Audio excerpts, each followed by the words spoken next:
Northeast Conference football action returns exclusively on ESPN3 during this 2016 season. I'm Paul Dottino. He is two-time Super Bowl coach Kevin Gilbride, joining you again for another year of NEC football. And Kevin, you know, one of the things that we love about grassroots FCS football is that it's not necessarily the glitz and the glamour. It's about guys who love the game. They love the atmosphere. They love the grassroots feel of it. And I know that in your 40-plus years in this game, that's something you know well.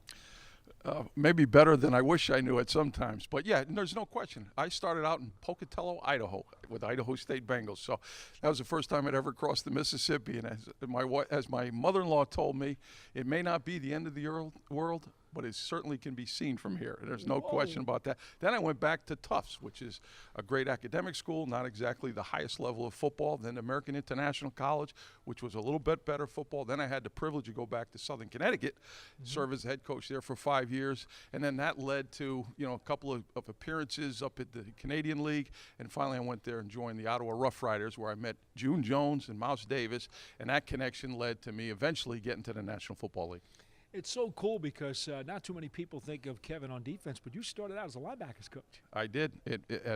At first Idaho State, I started as a GA with the secondary. Then I moved up to the outside linebackers with the varsity, which was a great experience.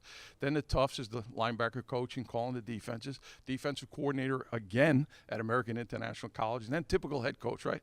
I had to go to the offense immediately when I became head coach at Southern Connecticut. But after 2 years, the guy I had as the defensive coordinator had left to become a head coach. And I went back to the defense and hired the replacement, which was Rich Cavanaugh, who stayed for 29 years at Southern Connecticut after me. So, yes, I've been on both sides of the ball, but people certainly recognize me because of my offense, good or bad. All right. Well, now, one of the things that Kevin and I get to watch here in the NEC is the development of some really good programs. Now, right now, there are 125 teams that are going to play FCS football this year, Kevin. That's probably a record. I don't know for sure. And 24 of them will make the playoffs. Now, it was a handful of years ago that the Northeast Conference received that automatic playoff bid to the postseason, which is really what it's all about. Yeah, I mean, the only thing I would say that, yes, that's something to gravitate to look forward to. It's certainly a laudable objective, but I'd hate to have guys say that's the only reason we're playing the game, because the experiences. They love the game. Yes, and the relationships that you have. I talk about this all the time. As much as I've realized how fortunate I was to be in professional football for 27 years. When I look back in retrospect, I had as much fun, certainly, and my memories are as vivid and memorable, my time as both a player in Division II and then as the head coach of Southern Connecticut. Those relationships, those memories are as vivid and special. This is a special time for these guys. They may not realize it. In fact, when we talk later on with them, that's a point that I'm going to raise. All right, now, I want to talk about the NEC specifically for a second, because there was a player who was diminutive in size, only 6 feet tall, 170 pounds. He typifies what an FCS player is, Kevin. He may not be the biggest, he may not be the strongest, he may not be the fastest, but Sacred Heart wide receiver Tyler Doobie is everything you want a pro football player to be. And as a fan, I got to think he's probably the fan favorite when you watch this guy take the field. Well, he's certainly one of our favorites. There's no doubt about that. And you look at a guy, and what made him such a favorite was obviously his performance on the field in terms of when the ball was thrown to him. He showed terrific hands. He has the ability to run after the catch. He makes people miss. But what I really treasured about watching the kid is that I love to watch. They threw a lot of those wide receiver screens. He was certainly terrific when he ran it, but he was outstanding as a blocker. In other words, he was selfless. He was all into the game. And when you see a guy his size, and sometimes you categorize receivers as a little soft, not this guy. His size had nothing to do with it, and his heart was as big as anybody else on the field. And because of that, the way he played the game was as physical and as successful. And that's the reason their team has been as good as they have been offensively and as a team. He's a major, major reason. Well, now Sacred Heart will have to move on. Doobie has graduated. He has gone into the business world, not playing pro football at this point. But I have to tell you, Kevin, I'm looking at the numbers here. 20 FCS players were taken in this spring's NFL draft. Carson Wentz, of course, North Dakota State quarterback, number 2 overall by the Philadelphia Eagles. The NEC had guys like Chris King, wide receiver from Duquesne, in camp with the Cardinals.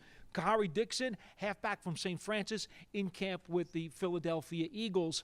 What does a player at the FCS level or the Northeast Conference specifically have to do to get a look from the pro scouts? Is it the pro day? Is it the game film? What do they need to do? You know, that's a great question, and I'm not sure many people really understand the dual nature of making that decision. And you touched upon both of them just there. Number one, they're going to look at pro day or their opportunity at the combine. How do they run? How do they compare with the guys who are at Division I? What is their size like? What is their strengths? Do they compare? Are they physically good enough to make it? But the second thing is the coaches particularly like to look at, how do they play the game? Are they football players? It's nice to see how they perform in gym shorts, but how do they play when the pads are on? How do they play when they get hit in the mouth? How do they respond to that? How are they react when things are going awry? Can they recover from that? Basically, they have to dominate at this level, or they're not going to be given a look as a football player, because the scouts, coaches alike, are going to say they're not as big and strong as the people they're playing against, so the competition level isn't quite as good. So you better dominate at this level if you want to be given serious consideration. Well, Kevin Gilbride has set the bar high. He will be watching folks from the broadcast booth with myself here on ESPN3. Exclusive coverage of the Northeast Conference. An 8-game package comes your way beginning September the 24th with Central Connecticut at Bryant. We'll see you then.